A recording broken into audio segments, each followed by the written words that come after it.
Pessoal, dando início, vamos para a situação de aprendizagem 2. A situação de aprendizagem 2 trabalha com os incomensuráveis, né? Que é tudo aquilo que não pode ser medido ou comparado. Então, quando vocês ouvirem essa palavra, incomensurável, é aquilo que não pode ser medido, ok? Bom, nessa situação de aprendizagem, a primeira atividade já pede uma atividadezinha prática, em 3 passos. Então vamos ler os passos e vamos resolvendo aqui. O passo 1 pede o seguinte: desenhe em uma folha 2 quadrados de lado 1 decímetro, trace uma diagonal de cada um e recorte-os. Então vamos lá, gente. A gente precisa entender o que ele está pedindo. Bom, o que ele quer? Que a gente, em uma folha, desenhe 2 quadrados de lado 1 decímetro. Vocês lembram que um decímetro é 10 centímetros, ok? Então nós vamos precisar de uma régua. E nós vamos desenhar em uma folha 2 quadrados de lados 1 decímetro, ou 10 centímetros, que é a mesma coisa. Ok? Então nós vamos colocar lá do 0 ao 10 e vamos desenhar o quadrado. Os quadrados, no caso, porque são 2, ok? Diante disso, assim que os quadrados foram desenhados, nós vamos traçar a diagonal de cada um, assim como pede o passo 1. Então, uma diagonal, 2 diagonais. E ele pede para que a gente recorte. Se nós recortarmos as diagonais, nós vamos ter 1, 2, 3, 4 triângulos, né, chamados de triângulos isósceles. Por que isósceles? Eles têm 2 lados iguais e um diferente. Tem uma outra particularidade também esse triângulo, porque ele é um triângulo retângulo, tá? Vocês podem observar que aqui fica o ângulo reto. Ele é um triângulo retângulo porque ele tem ângulos retos, certo, pessoal?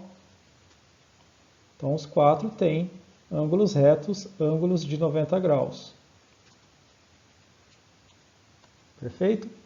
Bom, logo embaixo do passo 1, ele diz o seguinte: calcule a área de cada quadrado. Então acompanha comigo, gente. Se a medida do lado do quadrado era 1 decímetro, né, a gente sabe que cada quadrado desse tem 1 decímetro de lado. Lembrando que 1 decímetro são 10 centímetros. Como que a gente calcula a área do quadrado? Simples, né? A área do quadrado, acredito que vocês lembram que é o lado elevado a 2. Lado ao quadrado. Bom, se o lado mede 1 decímetro, então vai ser 1 decímetro ao quadrado. Ok? 1 decímetro ao quadrado. Então, eu sei que a área, que é a superfície, que é o revestimento de cada quadrado desse, tem um total de 1 decímetro quadrado. Lembrando que área de quadrado, a resposta sempre é a unidade de medida ao quadrado. Perfeito?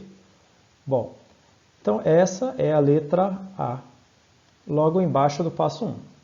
No passo 2, ele diz o seguinte: recorte os quadrados pelas suas diagonais, obtendo 4 triângulos retângulos isósceles. Fizemos então o passo 2. Vamos anotar aqui os passos que nós já fizemos. Ó. Então aqui era o passo 1. Passo 1, ok. Aqui embaixo nós fizemos o passo 2, que era recortar as diagonais. Resolvemos a letra A do passo 1, que era calcular a área de cada quadrado, perfeito? E agora a gente vai para o passo 3. Passo 3. No passo 3, ele pede que a gente forme um único quadrado, utilizando os 4 triângulos isósceles, né, que a gente acabou de recortar, sem sobrepô-los, ou seja, sem colocar um em cima do outro e sem deixar espaços vazios. Ou seja, nós vamos reposicionar esses triângulos de forma a construir um único quadrado, só que encostando um lado no outro. A gente não pode pôr um triângulo em cima do outro. Então vamos imaginar aqui como ficaria. Então a gente pega um triângulo, 2, 3, 4. Aí que bacana. Mas aí vocês vão me dizer o seguinte: ah, professor, mas é um losango. Sim. é uma definição, né? Todo quadrado ele é um losango, mas nem todo losango é um quadrado, ok? Nesse caso aqui, por se tratar de um quadrado, todo quadrado é um losango, então nós temos também um losango. Perfeito. As letras B e C, que estão abaixo ali do passo 3, nós vamos resolver num próximo slide para ficar mais fácil de explicar.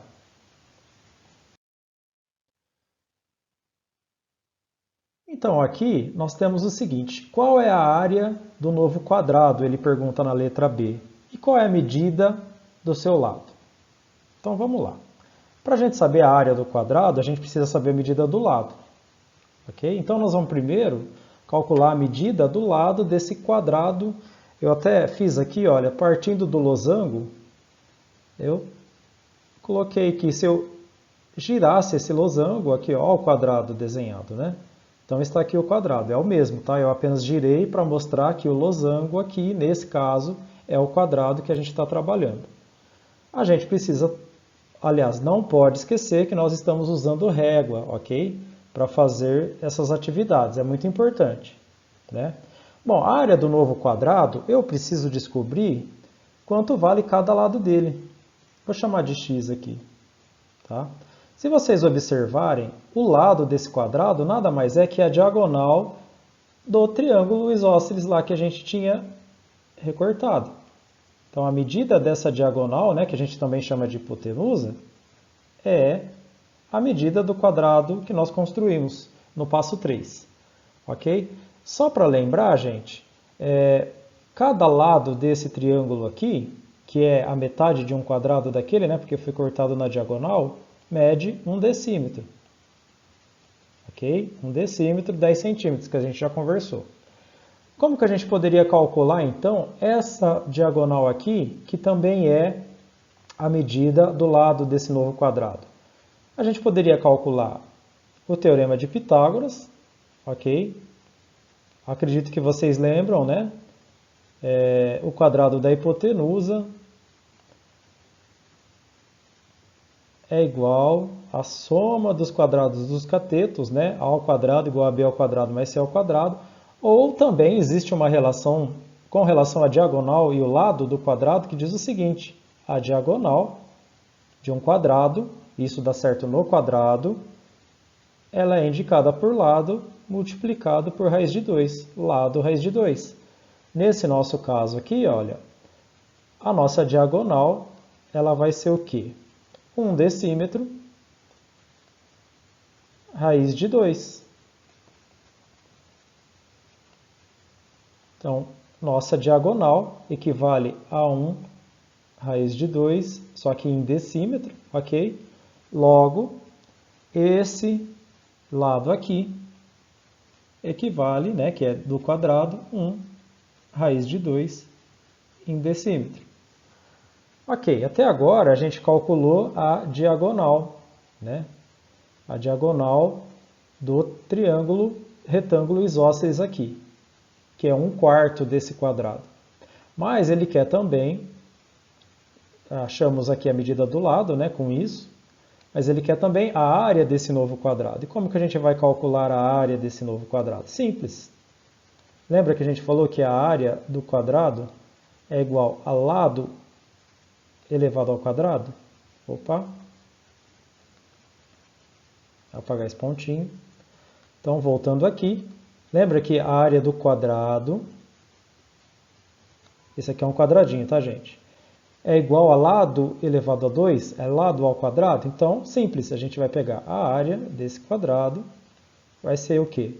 1 raiz de 2 ao quadrado. Lembrando que a medida está em decímetros, ok? Então, nós vamos calcular que a área do quadrado vai ser igual a 1 multiplicado pela raiz de 4 decímetros quadrados, né?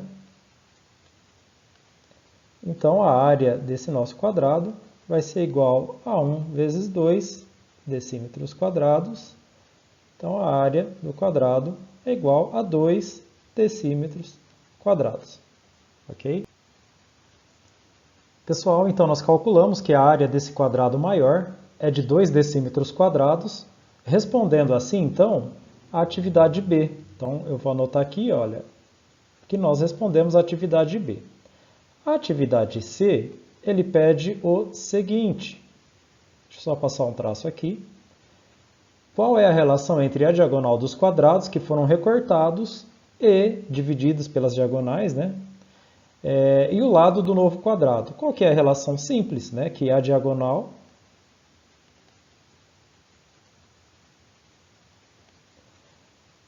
dos quadrados que foram recortados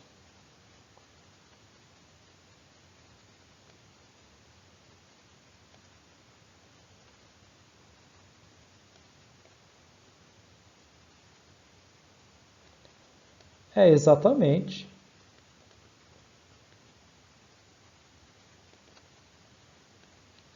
o que, gente? A medida do lado do quadrado maior.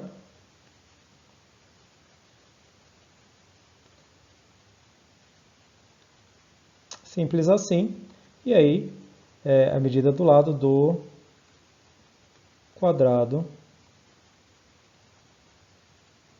maior.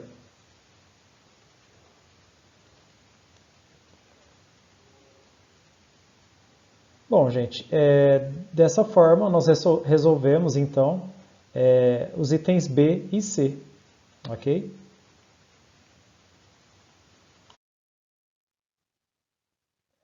Pessoal, partindo para a atividade 2, ela pede a representação de alguns números irracionais na reta numérica.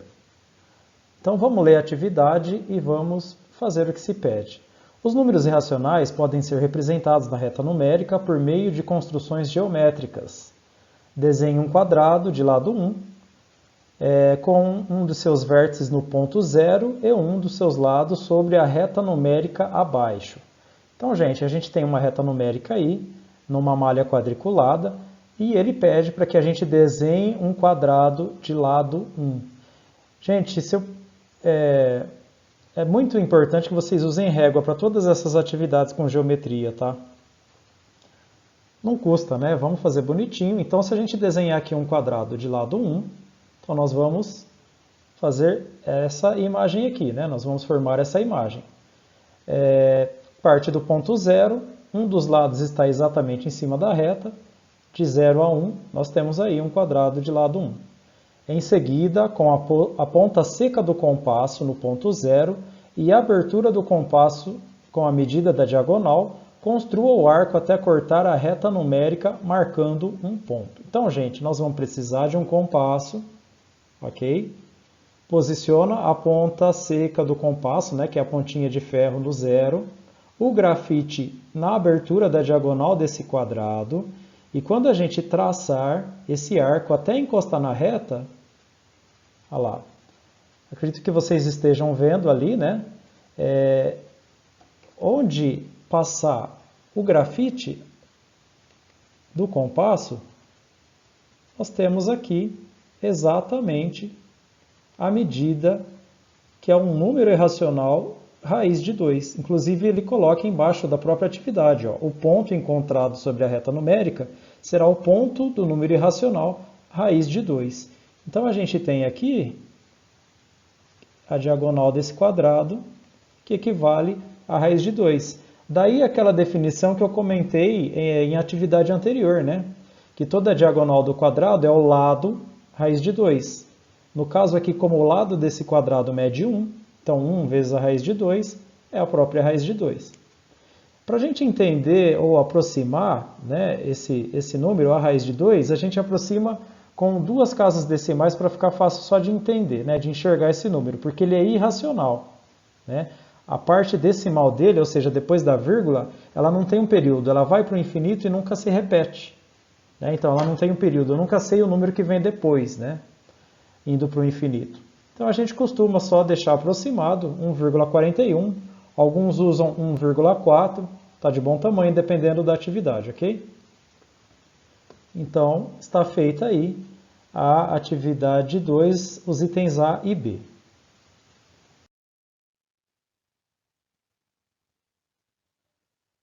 A Próxima atividade, vocês podem ver que tem uma casinha ali, né? Logo em cima da página, na página 227. E ele fala assim: construa um retângulo com as dimensões raiz de 2 e raiz de 3. Então nós vamos desenhar esse retângulo ali. Trace sua diagonal e transfira a medida da diagonal para a reta numérica. Qual é o número irracional que foi apresentado na reta numérica? Aí ele dá uma dica. Verifique entre quais números inteiros ele está e faça uma estimativa por meio dos quadrados perfeitos. Ok, então vamos lá. Vamos primeiro fazer o que ele disse. Vamos desenhar os retângulos, né? Aliás, o retângulo com as medidas raiz de 2 e raiz de 3. A gente vai precisar do compasso. Nós também precisaremos da régua. São ferramentas importantíssimas, né, na geometria. E desenhando aqui esse retângulo que ele pede, a gente tem que a raiz de 3 é 1,73, né? Então, mais ou menos aqui, próximo do 2. Então, a gente tem a raiz de 3 aqui. Deixa eu escrever aqui. Então, nós desenhamos um retângulo raiz de 3 na largura e raiz de 2 na altura. Vocês lembram que na atividade anterior a gente aproximou a raiz de 2 para 1,4, né? 1,41. Então está aqui o retângulo que ele pediu, ok? Traçamos a diagonal, assim como pede a atividade. E abrimos, né, o compasso com a ponta seca no 0, né, a ponta do grafite lá na diagonal desse retângulo. E partindo daí, a gente traça o arco até bater ali na reta numérica. E ele pergunta qual número irracional foi representado na reta numérica. Então, se a gente pensar que o número irracional que a gente conhece aí por enquanto é a raiz de 2, a raiz de 3. Se a gente continuar nessa sequência, o próximo número irracional seria o raiz de 5. Né? E se vocês observarem ali, olha, por estimativa, está 2, alguma coisa, né? 2.2, 2.3. Então fica claro que aqui, olha, trata-se exatamente desse número irracional, que é a raiz de 5. Lembrando que a gente aproxima, né? Aproximadamente. Eu costumo usar 2 casas decimais, tá, gente? 2,23. Mas a gente sabe que esse número é infinito. A parte decimal dele não tem um período, né? Então a gente nunca sabe o que vem depois, ele não se repete. Por isso que ele é irracional. A gente não consegue, por exemplo, escrever a raiz quadrada de 5 em uma fração de 2 números inteiros, não tem como. Não existem 2 números inteiros que a gente divida e chega na raiz de 5. Por isso que ele é irracional, ok? Então, está feito aí o que foi pedido nessa primeira atividade. Desenhamos o retângulo raiz de 2 por raiz de 3, né? Abrimos o compasso na diagonal, traçamos o arco até tocar na reta numérica e aí a gente encontrou o número raiz de 5. Ok? Na atividade 2, que está nessa mesma página, 227, ele diz o seguinte: represente na reta numérica os irracionais raiz de 6 e raiz de 7. Então, nós vamos começar pela raiz de 6, ok? Para representar a raiz de 6, construa um quadrado de lado raiz de 3. Então, lá na reta numérica, nós vamos construir um quadrado de lado raiz de 3. Lembrando que a raiz de 3, a gente sabe que é aproximadamente 1,73, né? Por isso que vocês vão ver que vai ficar um pouquinho antes de chegar no 2. Olha lá. Então, tanto na largura quanto na altura, a gente tem aqui a medida aproximadamente, né, de raiz de 3. Que é mais ou menos 1,73, né? Aproximadamente 1,73. Bom, o que a gente vai fazer agora? Vai pegar o compasso, posicionar no 0, abri-lo até a diagonal com a ponta de grafite e nós vamos traçar ali, né, o arco até tocar a reta numérica. Aí, a gente vai perceber que deu um valor ali de 2,4, né, não chega a ser 2,5, né? Por quê? Porque a raiz de 6, ela equivale a aproximadamente 2,44. Aproximadamente, lembrando que também é irracional, ok? Então, nós vamos lá na reta e vamos marcar aqui a raiz de 6, que é esse ponto que nós encontramos aqui. Certo? Então, pessoal, vamos dar uma resumida aqui nessas raízes não exatas que a gente usou aqui. Ó. Apareceu a raiz de 2, vamos aproximar esses valores para a gente ter noção de onde localizá-las na reta numérica. Então, a raiz de 2 a gente sabe que é aproximadamente 1,41, perfeito? A raiz de 3, que também apareceu, né, a gente vai aproximar para 1,7 ou 1,73 para ser mais específico. A raiz de 5 também foi utilizada, também apareceu. A raiz de 5, a gente vai também usar a sua representação aproximada, 2,23. A gente sabe, né, que isso é infinito, é irracional. Mas a gente arredonda aqui para 2 casas decimais, que já dá para trabalhar tranquilamente. E apareceu agora também a raiz quadrada de 6, que foi esse último ponto que nós encontramos, que equivale a aproximadamente 2,44. Ok, gente? Bacana. Pessoal, a atividade 3, ela pede para que nós representemos a raiz de 7 na reta numérica. Lembrando que a raiz de 7 também é um número irracional, né? Para isso, construa um retângulo com as dimensões raiz de 4 por raiz de 3. O que é interessante aqui, olha, é que se a gente prestar atenção, a raiz de 4, ela é uma raiz exata, né? Então, ela equivale a 2. E a gente pode usar na nossa altura aqui, ó, porque na malha quadriculada fica fácil de localizar o 2 pelos quadrados, né? E em cima da reta numérica, que seria a largura desse retângulo, a gente pode encontrar a raiz de 3, né, que a gente está usando aí a aproximação de 1,7. Então, desenhando esse retângulo, nós vamos ter aqui, né, uma altura de 2, que é a raiz de 4, e uma largura de 1,7 aproximadamente, que a gente está aproximando aí a raiz de 3, ok? Bom, vamos colocar a ponta do compasso no 0, vamos abrir até a diagonal, ok? Vamos traçar o arco, onde tocar ali na reta numérica, tocou na reta numérica, nós vamos encontrar um ponto aqui que ele passou de 2,5, né? Ele passou de 2,5 e a gente sabe que esse valor encontrado aqui, como a própria atividade já deu a dica, vai ser a raiz de 7. Tá, mas quanto mais ou menos, né? Que decimal equivale a essa raiz de 7? Então, a gente calculando aqui, a aproximação da raiz de 7, a gente tem que a raiz de 7 é aproximadamente 2,64, ok? Por isso que esse ponto está aqui, olha, um pouquinho mais da metade entre o 2 e o 3. É uma aproximação, né, da raiz de 7, que é um número irracional, 2,64, ok? Bom, gente, partindo para a atividade 3, os números reais, né? A descoberta dos números irracionais permitiu a ampliação dos conjuntos dos números racionais para o conjunto dos números reais, que assim como eu disse para vocês, o conjunto dos reais é a união dos números racionais, né, do conjunto dos números racionais, com o conjunto dos números irracionais, perfeito? E a gente sabe também que os números reais serão o nosso conjunto universo até a segunda série do ensino médio. Então, todos os números que nós trabalharmos até lá será do conjunto dos números reais. Perfeito? Nós vamos trabalhar agora com algumas definições, vendo o que é verdadeiro e o que é falso, na atividade 3.1. Ok?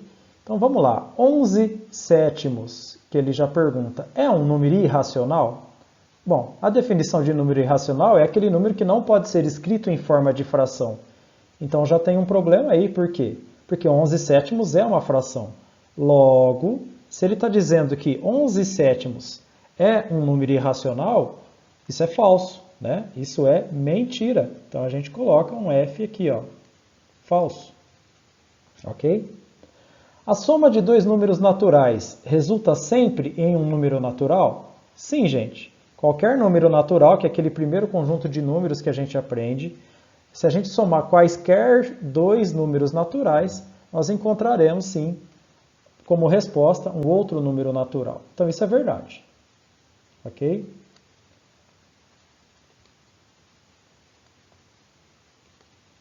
Então, isso é verdade. Vamos colocar um Vzinho aqui de verdadeiro.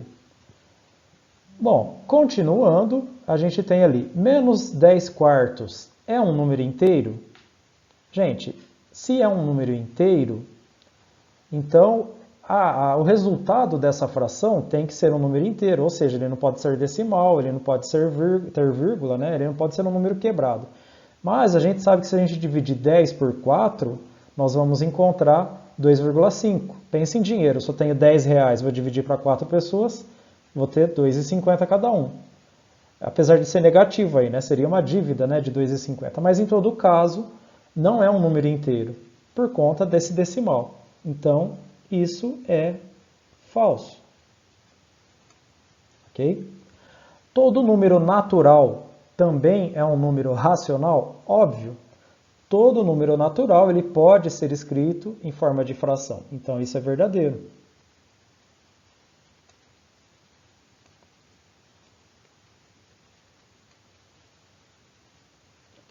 Então, a gente sabe que isso é verdadeiro. Beleza. A divisão entre dois números inteiros resulta sempre em um número racional? Sim. Todo número racional é aquele número que pode ser escrito em forma de fração, ok? As dízimas periódicas, quando eu divido dois números inteiros, pode acontecer de não dar decimais finitos. Pode ser que dê uma dízima periódica, mas a dízima periódica, a gente já sabe escrever ela em forma de fração. Então, isso é verdade. Então, a divisão entre dois números inteiros resulta sempre em um número racional. Verdade. Toda dízima periódica é um número irracional? De jeito nenhum. Toda dízima periódica a gente consegue, inclusive, escrevê-la em forma de fração. Logo, isso aqui é falso. A altura de uma pessoa em metros pode ser expressa por um número racional? Com certeza, né? A altura, geralmente, por exemplo, a minha altura é 1,84 m. Esse é um número decimal. Eu consigo escrever esse número em forma de fração. Logo, ele é um número racional. Então, a altura de uma pessoa pode, sim, ser escrita, ser expressa por um número racional. O número π, ele pode ser expresso por meio de uma fração sem aproximação? De jeito nenhum. Por ser um número irracional, só aproximando mesmo. Então, isso é falso. A gente não consegue escrever o número π em forma de fração sem aproximar. Ok? Todos os anteriores pertencem ao conjunto dos números reais? Sim, gente. Independente de ser racional ou irracional, pertence sim ao conjunto dos números reais, que é o nosso conjunto universal. Então, isso é verdade. Pessoal, atividade 3.2, considere os números abaixo, identifique a quais conjuntos numéricos eles pertencem, justificando a sua resposta. Eu vou usar essa folha aqui do lado, tá? Para ficar mais fácil para registrar. Bom, ele quer que nós identifiquemos quais os conjuntos numéricos que esses números aqui de baixo pertencem, tá? Quais conjuntos numéricos que a gente tem conversado até agora? Eu vou escrever só os 5. Então, nós temos, pessoal, os naturais, ok? Depois a gente falou dos inteiros, o símbolo dos inteiros aqui, ok? Aí nós falamos dos racionais, tudo aquilo que pode ser escrito em forma de fração. Dos irracionais, que é o contrário dos racionais, né? Não podem ser escritos em forma de fração, né? E a gente sabe que a junção de todos, né, culmina no conjunto dos reais. Bom, vamos analisar cada número e colocá-lo aqui, certo? Vamos classificando eles aqui de acordo com o conjunto. Por exemplo, o menos 2. O menos 2, eu posso colocar ele no conjunto dos naturais? Não, porque no conjunto dos naturais não admite números negativos, ok? Isso vai acontecer no conjunto dos inteiros. Então, o menos 2 ele é um número inteiro. Ok?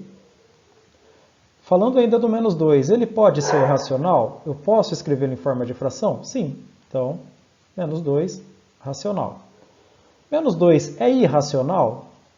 Não, porque senão eu estaria contradizendo, né, o conjunto anterior. Não, o menos 2 ele é racional, eu consigo escrevê-lo em forma de fração. E o menos 2 ele faz parte do conjunto dos reais? Perfeitamente, com certeza. Aliás, todos os números aqui fazem parte do conjunto dos reais, ok? Bom, então nós fizemos aqui com o menos 2. Agora vamos para o menos 3,7. Menos 3,7, ele é natural? Não. Ele é inteiro?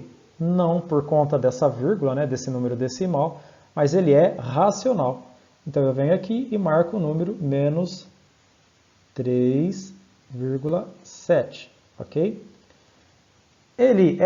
Como ele é racional, ele não é irracional. Então eu já tiro ele daqui, dessa possibilidade.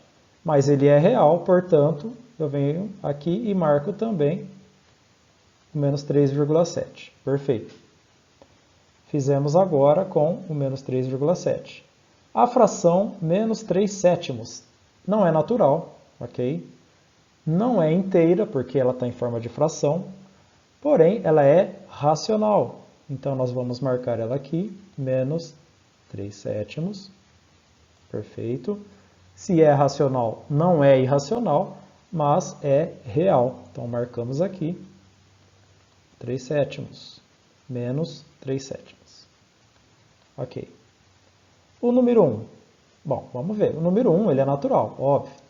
Ele é inteiro? Sim. Vocês lembram que eu falei que os inteiros, ele abrange os números dos naturais? O conjunto dos números naturais? Então é. Ele é racional? Com certeza. Né? O conjunto racional, dos racionais, ele é maior que os naturais e os inteiros. Ou seja, ele abrange esses dois. Então, vou marcar aqui o número 1. Ele não é irracional, né? Mas ele é real. Ok? O menos 0,333 é uma dízima periódica. Lembra que eu falei que a dízima periódica é um número racional? Então eu venho aqui nos racionais e já marco ele. Ó. Eu vou marcar com um tracinho em cima para não ficar repetindo o 3. Ó, ok? Beleza? Todo número que é racional também é real. Aliás, como eu disse, todos os números aqui eu colocarei nos reais. A raiz de 2. A raiz de 2 é natural? Não. Ela é inteira? Não. Ela é um número racional? A raiz de 2 é um número racional? Não. Ela é um número irracional. Lembra que a gente falou sobre os irracionais? Inclusive foi um dos números apresentados. Perfeito? O número π, precisa nem dizer, né? É irracional. Deixa eu já colocar eles aqui nos reais. Ó. Raiz de 2, o número π, todos são reais. Número 5. Número 5, ele é natural, porque é positivo, é inteiro, bonitinho, né? Ele é inteiro, ele é racional e ele é real, né? Ok. Acontece o mesmo com o número 2030. Vocês lembram que eu falei que os naturais vão para o infinito? Sendo positivo e inteiro, é natural. Então, ele é natural. Se ele é natural, ele também é inteiro. Ele também é racional. Eu vou ter que escrever aqui embaixo, tá, gente? Então, ele também é racional e ele também é real. Ok? 35%, gente, é uma fração. Acho que vocês sabem, né? O próprio nome já diz. 35%, ou seja, 35 por 100. É isso que significa 35%. Você divide o total em 100 e pega 35. É uma fração, não é? Bacana. É uma fração, então ele é um número racional. Então eu vou até marcar aqui, olha, do lado do 2030, 35%. Esse número ele é racional, ok? E também é real. Perfeito? Agora nós temos a raiz cúbica de 5. Bom, já está na cara, né? A raiz quadrada de 5 é irracional, a raiz cúbica, então, Nem se fala. Então, vamos anotar aqui nos irracionais. Raiz cúbica de 5, ok? E aí a gente vai marcar aqui nos reais também. Raiz cúbica de 5. Muito bem. E o último número é o número 0,00010.203. É um número decimal finito, ok? Se ele é decimal finito, a gente consegue escrevê-lo em forma de fração, portanto, ele é racional. Então, nós vamos aqui, vamos ver se eu consigo escrevê-lo, 0,00010.203, então ele é racional, ok?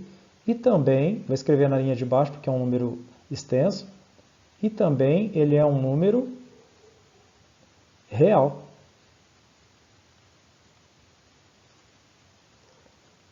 Pessoal, então reforçando a ideia, os números reais é a união dos números racionais com os irracionais, tá? Vamos reforçar essa ideia mais uma vez.